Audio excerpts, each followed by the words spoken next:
guys. How is everyone today?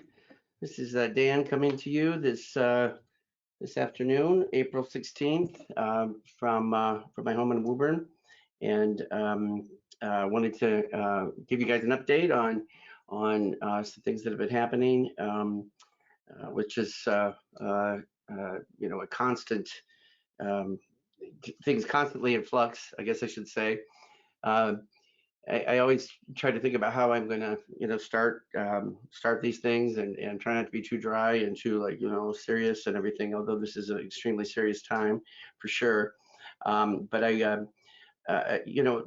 something that's been on my mind a lot is just thinking about um, how many things are being influenced by this in so many ways and often things that are maybe sort of behind the scenes or that you might not think about it. On a lighter note, I was listening to an interview with Stephen King on Fresh Air on NPR a couple of nights ago. I think the interview was conducted last week, and and he was talking about how he's been working on a book this past year, and his new novel was going to be set in 2020 because he thought that it would be published probably in 2021, but he had to go back and as he was looking at the novel, it was set largely on a cruise ship, and a lot of the action took place in this cruise ship, and he realized that we couldn't publish a book about people on a cruise ship in 2020,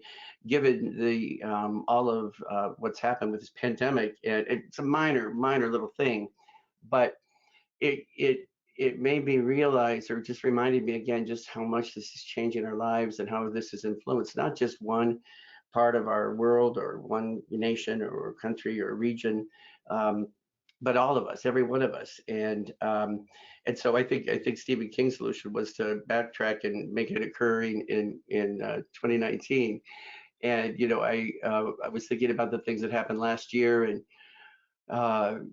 just a year ago on the 13th we had our walk, and I was just thinking about how I moved my mother out here last March, and how I got married in September, and I went on a cruise in September, and that was just a few short months ago. And now to think about going on a cruise, I mean, I don't think anybody would even would be entertaining such a notion, at least not for the foreseeable future.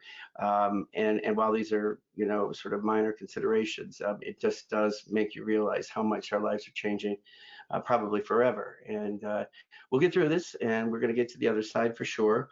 Um, no matter what big and sort of national calamities and catastrophes we've experienced over the course of our nation's history, uh, people emerge from the other side because we're resilient, and we will. But this is likely to change many things going forward. And so we're looking at all the things that we need to be doing as an organization to keep people healthy and safe. That's our primary concern. I said before, getting to the other side of this with everyone well and able to regroup on the other side. But also, while we're doing that, having an eye to the future and trying to create new systems and new realities that we believe will help to ease us into the next stage of our lives, and whether that's in regards to the kinds of programming that we're provided, and how more of it's we're able to mobilize virtually. We heard from Ted Horn last Friday, and I hope some of you have been able to maybe access some of the work that Ted and Brad and the team are doing and trying to reach out. I want to give a little shout out to Bry's Live. I had a chance to watch that last night or the night before, and I appreciate it. If you haven't caught it, check it out on YouTube. And Brian, I like the Batman costume, and I thought the inclusion of your kids were really nice, a nice touch. But we're thinking about the future even as we're dealing with the present, and that's something that I think we need to do in so many capacities. Just a quick update, the little that what I have right now, and I have actually Karen Franklin on the line that will be joining us in a few minutes, but to talk about a few things related to our staffing. But we currently, I think Dan had updated us on Tuesday, and it remains the same. We have one person in our care unit um, from one of our group homes, and when they were tested positive, we had the 4 housemates also tested. We've had 3 of those tests come back negative, which is just a small miracle and very encouraging. And one of the others we're waiting for the results from yet. So I think what that says too is that the strategy to remove somebody quickly and is probably a good thing to have them isolating in a in an own contained unit, as we've been doing over at our home office now, our sort of quarantine or care unit. But also that people, can be in the same home together and maybe not necessarily have gotten it if we're being very careful. And so, again, just huge shout out to Sharon Pitts and her team of nurses and our clinicians and of course all the staff that are doing just heroes work on the front lines in working with people and in managing the correct use and application of the PPE masks and ensuring that people are washing their hands. That if our response to this had been sloppy or if we had not provided the equipment necessary, then I'm sure we'd be seeing much higher numbers than we're seeing right now. It's not to say that we're not possibly won't see a burst, around the corner, even later this week into the weekend or next week. But things would be a lot worse. I think we can all agree if we were already at capacity there or had to expand our capacity, because that would create a whole another set of problems. We had one person test negative at another group home beyond that, and we're waiting or there's somebody getting tested today. So we'll be keeping an eye on those things. As far as our PPE masks, which is the big thing that so many people are hearing about in the news, and the shortage beyond ventilators, which to my knowledge, we're not going to be having to bring in ventilators. We leave that to our hospitals and our hospital capacity. But we have another 2,000 masks that arrived yesterday. I know that Sharon has been working tirelessly and very creatively to make sure that we have the equipment and that our staff are given the tools that they need to keep themselves safe.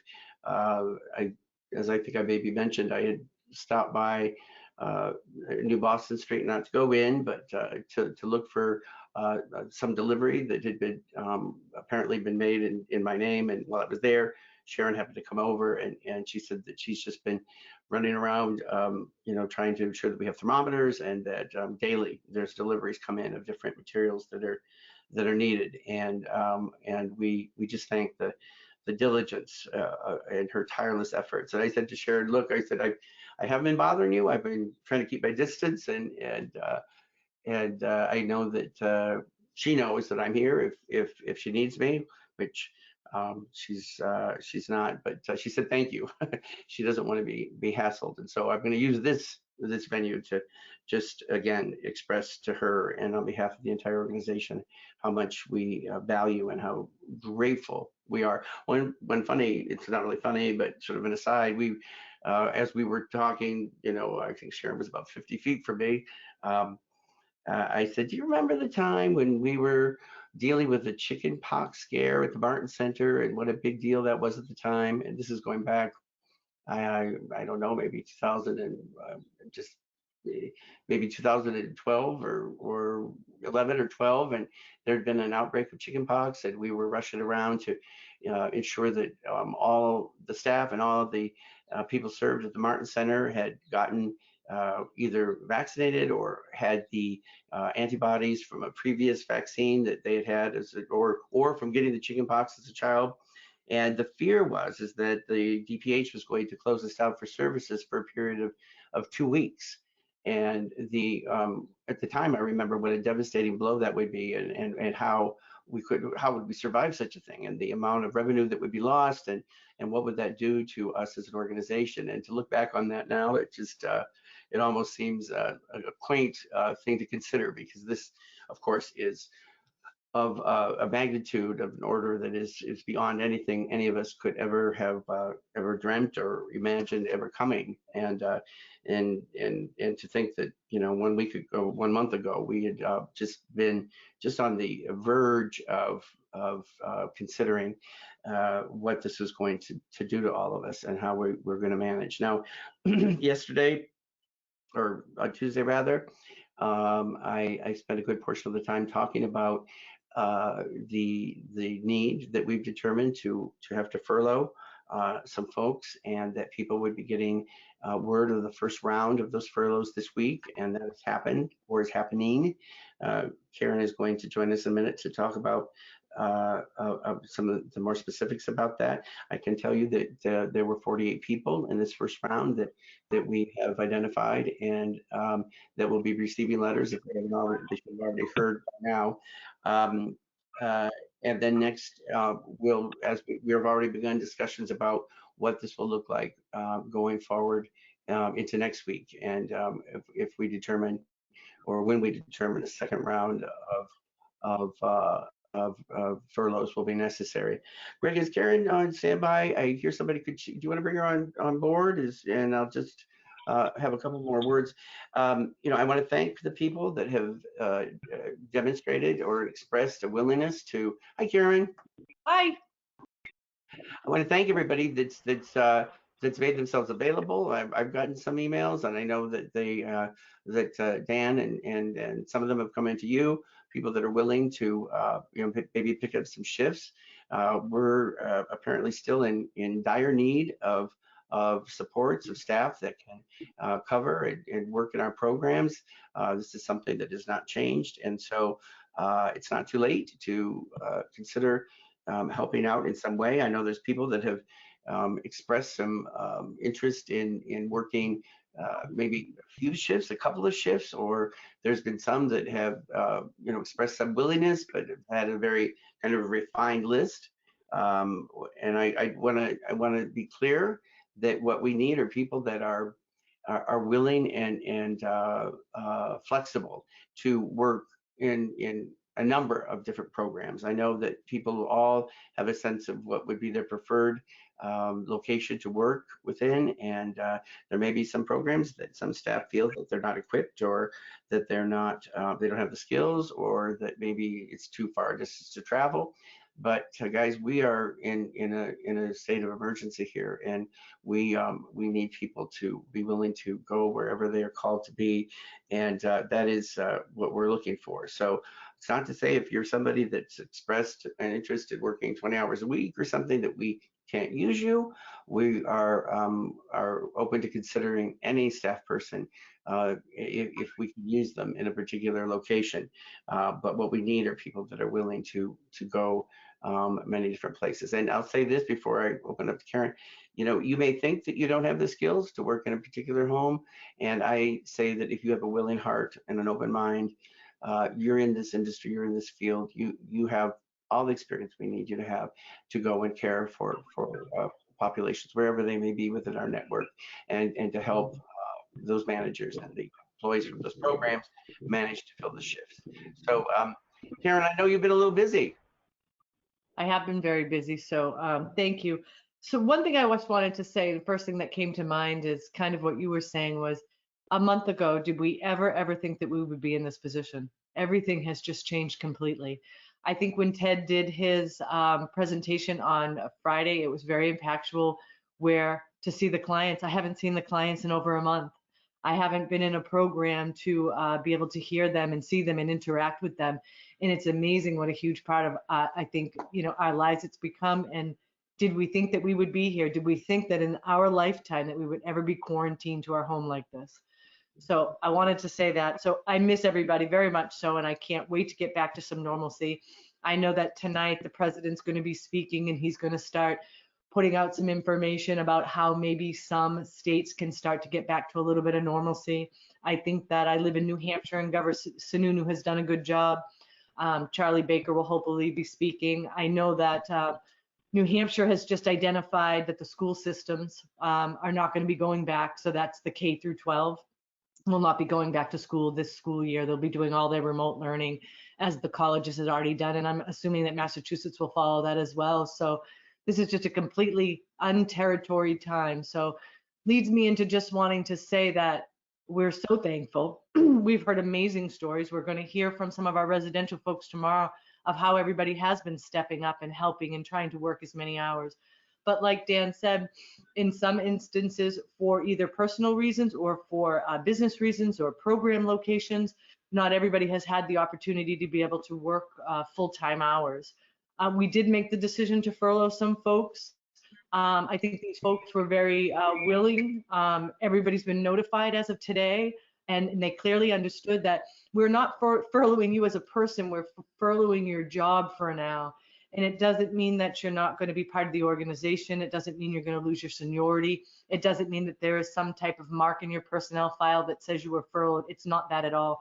We're looking out for two things. We're looking out for the best interest of NewPath so that we have an organization that we can come back to.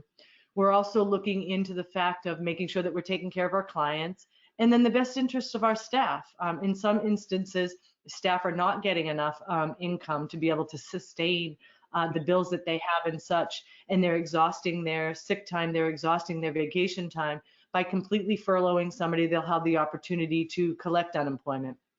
People that have been notified today, some have received some information from me and some will receive information before the end of the day, which gives you a little bit of guidance about everything that I'm saying now. It tells you how to apply for unemployment, and I want to thank everybody who's already reached out to me today, where I'm helping people navigate the unemployment system and just navigate basic questions they have. What about my health insurance? Oh, I have a 401k loan. What do all these things mean? Don't worry, we got you back. We've got it all figured out. We want you back as soon as possible. If you are furloughed, it is an indefinite amount of time, and the only reason why we couldn't put an end date on it is simply because we don't know, right? We're waiting for government and state officials to tell us when there can be some normalcy and we can start to open up our programs. I used this example before to help somebody understand about what a furlough means. So a school bus driver, they work 9 months out of the year. They get furloughed every summer because there's no work opportunity for them during the summer months. And then they come right back in the fall. People were furloughed, union electricians, contractors in Boston, they were furloughed. So it's just a simple process to help you get some unemployment, get some income, help NewPath maintain its financial stance so that when this is all lifted, everybody can come off of the unemployment system and get back to work. So I'm trying to think, did I cover everything? One other thing I did want to say is thank you, everybody, right? We've asked you to let us know if you're not feeling well. We've asked you to take your temperature when you first come in and log that. In order to try to help you remember that, we're working with Acumen, which is our time and attendance system, for a little pop-up reminder. So you might see that coming hopefully in about a week, where you get a little pop-up reminder reminding you to please take your temperature and log that, so we're following all CDC regulations. And then that pop-up will be something that, as we all get back to normalcy, we can use that for other reminders and information that we want to share with you. So I wanted you to be aware of that. And just let you know that I'm here for you. I'm taking calls. I've already spoke with people. I think I'm helping put people's mind at ease. I don't want anybody to think that this is a reflection of them or the work that they're doing or anything. It's a business decision. We needed to get some positions down. We need to be able to make sure that the people that are working are being able to get as many hours as they possibly can.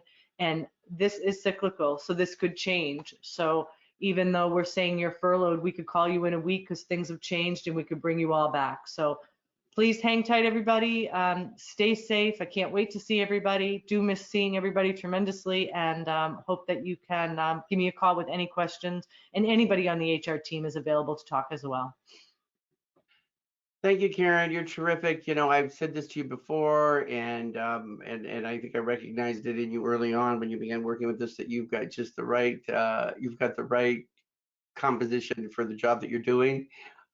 You've got the gift of caring and empathy, and that just meant so much to me as you have to carry forward sometimes some difficult decisions that are being made, and you understand how important it is to me that we remain an organization that is thinking of a person's well-being, that this isn't as simple as just determining some names on a spreadsheet, and then that's out of sight, out of mind. That these are lives of people that we love, care about, that are part of this organization. And I'm really glad that you emphasized again for people what I said on Tuesday, and that is that this is not any statement about a person's value to this organization. That you've heard me talk so many times about how we're all an integral part of ensuring that our mission is carried forward every day. It's just that right now, I like the example of the school bus driver.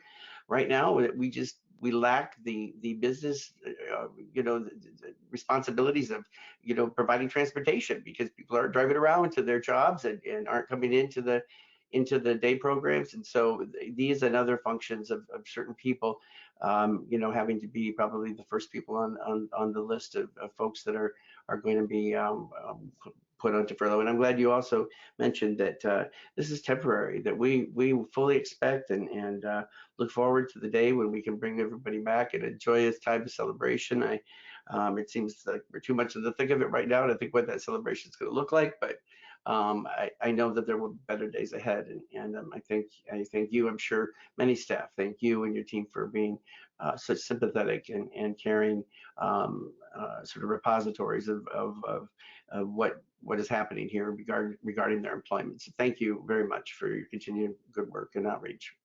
Thank you very much. And one thing I didn't say was this is industry standard, right? NewPath isn't doing anything different. I'm part of an HR forum. I always stay abreast of what other organizations are doing. And NewPath is definitely was the first one out there to do that incentive pay. It's pretty unique that we have the crisis center and a lot of things that we're doing. So I don't want people to feel alone, and I don't want people to feel that it's NewPath, right? This is across the boards, all different industries, including human services, and we're all just trying to get to this together. This is uncharted waters, and we're trying to do our very best for everybody. Yeah. Karen, before you drop off, there's a couple of questions that came in that I think you can address.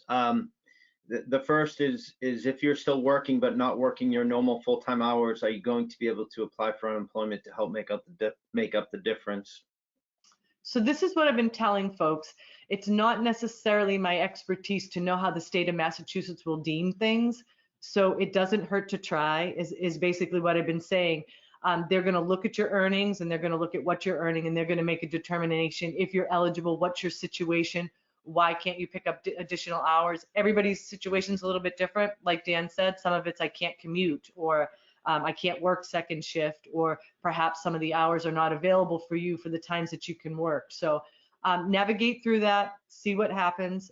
Certainly reach out and we can talk individually about it, and see if they can help compensate the difference. Now, I will let you know though, if you are using any of your accrued time off to make you whole for that other 20 hours, that unemployment would look at that as full-time earnings. So we'd have to talk to your unique situation. So people should reach out to you directly. Yes, please. The other question speaks to what Dan said about the flexibility of working at different houses, and I think Dan was speaking to just the ability to work at a house you might not be familiar with. But a question came in about working at one house and kind of prior to now not being able to work at a different program. Can you speak to that at all? Yeah, so that's a really good question, and we're navigating that every day, and we're on a task force that meets every day to discuss it. So when we very first embarked on this, right, and we started to see some positive cases come through, it was very, very imperative for the safety of the staff and the safety of the individuals that we kept that same staff there. Each home has different variables. Salem Street, for instance, little stricter guidelines. Clients that are there have a lot more health issues. Maybe it's a little bit different, with Sheldon Street, where it's not quite as much of a medical model. So we're trying to work and navigate that. And as people get furloughed, as other hour opportunities come up, and as we still are dealing with our regular call outs. So even though we might have reassigned our day staff, and then we have our residential staff doing that, we're still getting residential call outs just for regular call outs because someone's not feeling well, unrelated to COVID, or someone that, from day have has signed up for a residential shift and they have had to call out. So each situation is uniquely looked at, and there is going to have to be a little bit more flexibility with crossing over programs.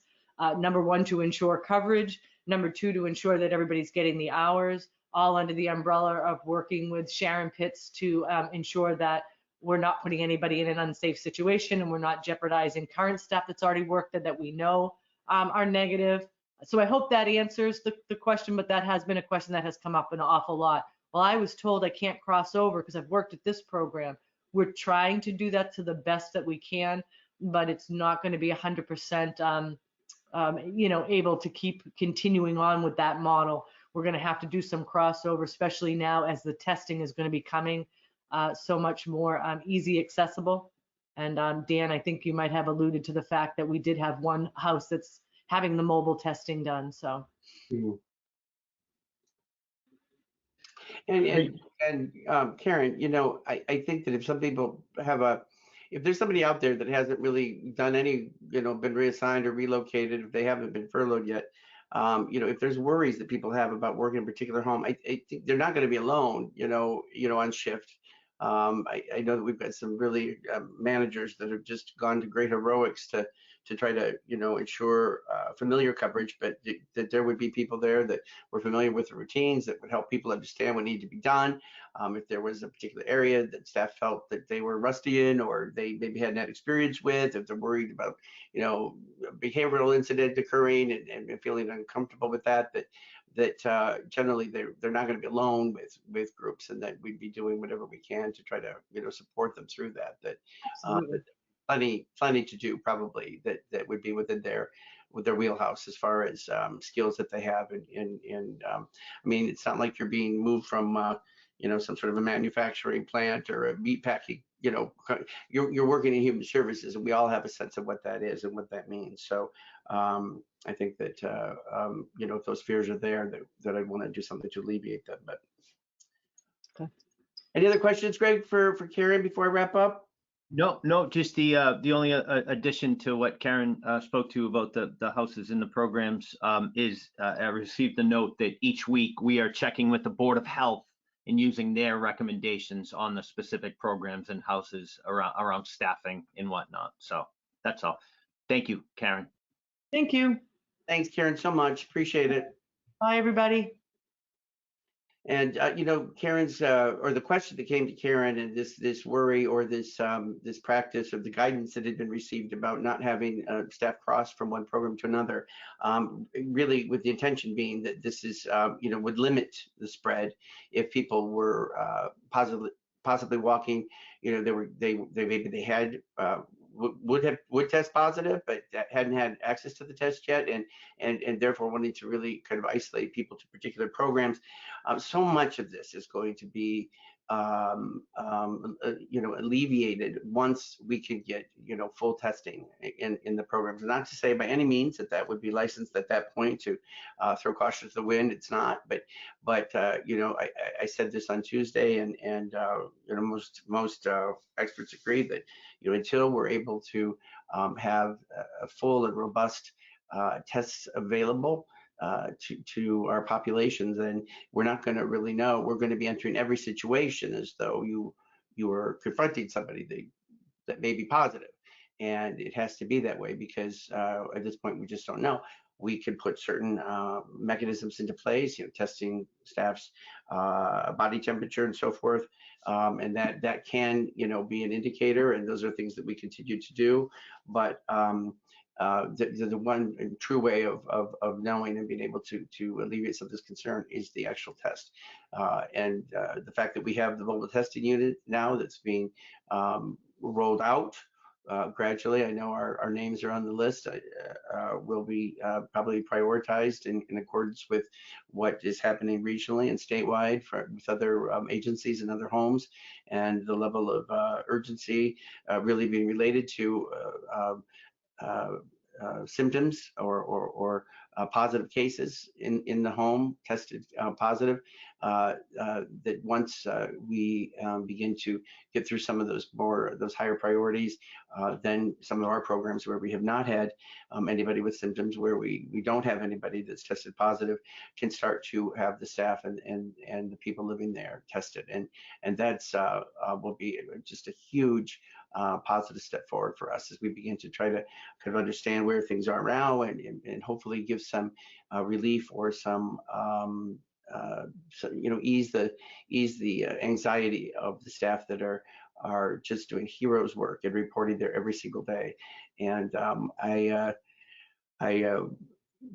know this is not just unique to DoPath. People probably get sick of me talking about my mother, but it's just it's a worry that I have. And last night I was talking to her, and she had a staff person that I know well. Her name is Bahai, and she was there, and I said, "Oh, Mom, let me talk to her." And I was asking her how things were for her, and was her family okay, and was everybody all right at home, and then just thanking her so much for her special tenderness to my mom and what she was doing, and the staff that are on the front lines that are caring for the lives of people that matter so much are just it just cannot be overstated how important they are, and what a ministry these staff have in reaching people that we delay people on the outside. And I put myself in that situation, especially from the perspective of my mother. We can't reach our families that are out there that haven't seen their kids now for weeks. It's excruciating, and to trust people to care for our loved ones in ways that we can't really. When I could go in and see my mother every night and make sure that her bedside table was all wiped down with bleach, and that her wheelchair was all wiped down, and I have to trust that these things are happening, at least to some degree. Maybe not as good as I do them. Well, I guarantee you, not as good as I do them, but that they're being done in a way that's keeping my mother healthy and safe. As I conclude today, or begin to wrap up, I do want to just thank families again for your patience in seeing us through this. I think that with just rare exception, we have felt a spirit of collective and robust support from our families. One name, a mother from Old Conant, Rochelle Acker, who is, I've been told, has made any number of homemade masks that she's been, giving to people to wear in public, and some of the neighbors there from our neighbors at Old Conant. Little things like that. It's just been a real lift to my spirit as I hear people talk about them, and it's a dangerous thing to begin to single any one particular person out, because I've gotten so many positive emails. But I want to do a special shout out to Janice and Marianne. Janice is just has been sending these eloquent, just uplifting and almost spiritual kinds of expressions of encouragement that has meant so much to me. And I know other members on the team. And Marianne, if you're watching this right now, hi, how you doing? Hope you guys are hanging in there all right. And the same goes for everybody that's out there, and the people that continue to remain connected to this organization through participating in these regular forums. And in being in contact through our Navigating Life platform, and all of the probably hundreds, if not thousands, of ways that you are supporting and encouraging our staff each and every day. When you do that, you're a huge encouragement to me and all of us that are here trying to make the very best decisions we can make each and every day for people that are all of us wanting the same thing, and that is to get through this and move beyond this when as soon as we're able to, and that is critical at this point. Tomorrow we are going to be hosting I guess it'll be our fourth Unity Forum. If you're somebody that has been joining us on Tuesdays and Thursdays, but not Friday, I'm going to ask that you try it out. It's different. It's a little lighter. We've been able to hear from people in some different parts of the organization, maybe that we don't think about always, but always when we do hear from them, we're reminded how much we miss their voices. And tomorrow it's my intention to be able to hear from maybe directly from some of our clients that are in our programs and maybe scattered throughout this organization. So we were trying to roll out some different things in this Unity Forum. Where last week we were able to implement for the first time a sort of a polling of the people on to just measure like what's going on, and again, this is a way that we can, all of us, try to remain connected as we go through this just unexpected, unplanned, and destabilizing time. That we remind people, wherever you may be and whatever your situation may be at this time, that we're not alone. And I would say that for staff that are finding themselves furloughed, please, I hope that you will continue to remain connected through these forums and through our Unity forums, because you are and will remain an employee and a member and belong to this organization for as long as you choose to be, because we need to band together at times like this. I'm going to just do a final check-in with Greg to see if there's anything else that I need. Just the overwhelming outpouring of positive messages. Just one parent just saying that I'm sorry. Just wanted to say how thankful as a parent for all you have done in this very difficult time. Also, please feel free to reach out if there's anything I can do. Just a message of thank you. Someone actually just pointing out an enhancement in Navigating Life, where they're seeing pictures and videos and they just have a much better idea of what's going on, and so please keep it up. We do have one parent who has a question that I think you could probably address. Oh, I'm sorry. Someone asked, "How is your mom?" So that was a good one. And this parent said, "When will parents be able to visit their residential homes and interact with their kids and participate in their activities, etc.?" Mm-hmm. Well, if I knew that, then I would probably find a way to get rich, couldn't I? We don't know, and we're going to continue to work very closely with our state and local officials, and in response to guidance from Governor Baker, and in some of the work that's happening, on a regional level, this sort of compact of regional states that have begun to talk about when and how we will know when it's safe. I think that ultimately it's going to come down to really having enough tests and understanding really what our risks are. I don't think I should have to say this again, but to the family member that's asking that, I'm going to tell you what my own feeling about where my mother is, and that is, as much as I want to see her, and as much as I'm dreaming of the day, second I can get in there, I'm going to be like a demon running in there and cleaning everything from inside out and going through her clothes and everything else that I know that has probably been ignored.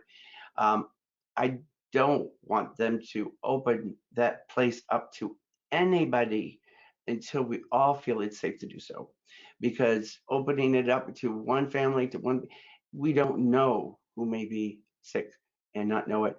And as long as no one can come in, the chances of us keeping our environment safe and free from COVID-19 are increased tremendously. And I hate that it has to be so, but that is where we are. And if it makes you feel any better, we're all in this together.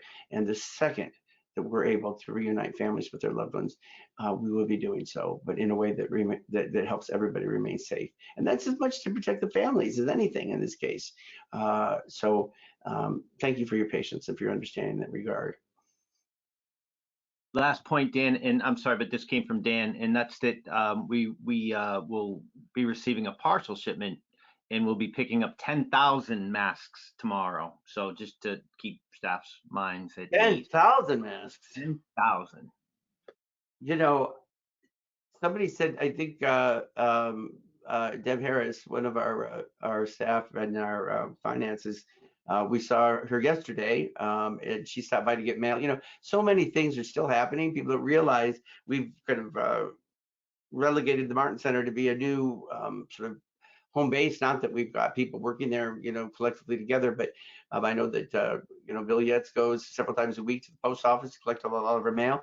There's so many things that still have to, we still have to conduct business. We're an entity that has obligations and responsibilities, and many things that continue on regardless of the COVID.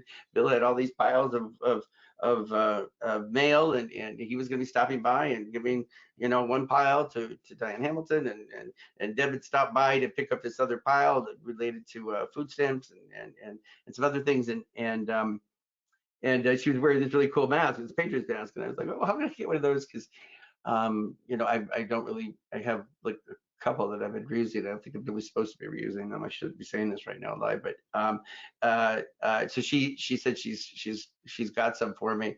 But hearing 10,000 masks, that makes me almost dizzy, and I never thought I'd be ever more sort of excited to hear about masks. This just shows that we're in a different world than where we were even a month ago. And but that's good news. I'm glad to hear that from Dan Lannon. Anything else, Greg, as we kind of wrap this up? That's it, Dave.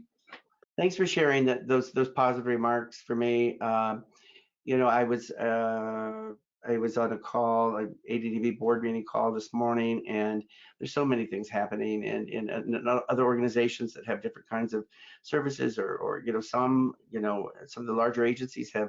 One agency has 75 residential programs. 75, we've got 20. 20 seems like it's a lot. So you can understand that on a scale that just almost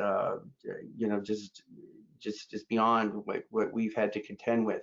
But there's sometimes moments if I feel a little low, and I think, am I doing, do I have what it takes to manage or to help guide this organization through this time? And I wish there was a chapter in some book someplace that would teach a CEO how to react in a pandemic. And maybe there is someplace, but I guess it's just continuing to follow my heart, and to have the smartest, the best people around me, and to use data and science to help guide us, and to stay positive, because there's times when all of us are going to feel low throughout this, and there's times where any of us would be crazy if we didn't feel some just frustration about our isolation. We're human creatures, are driven to connection. Right? We want to be with others, and that is just how we're hardwired, I guess, most of us. And so it's understanding that, being kind to ourselves, knowing that this is going to pass, and it will, and that as much as all of us, I think about the safety net that we create for people. And while the individual links are pretty weak, because people are, I could get sick. People are gonna, fade out maybe for a couple of days, or maybe have emotional cracks here and there, but together, collectively, the net we create, the bonds that we create, the safety net that we build together is very, very strong. And that's why so many of our core values are being tested at this time, and why we are reminded that that it matters, and it means something, and that we're gonna get through this together. So how do I end this? We got this, guys, and be tough, hang strong, and see you tomorrow. Okay, it'll be fun. Bye.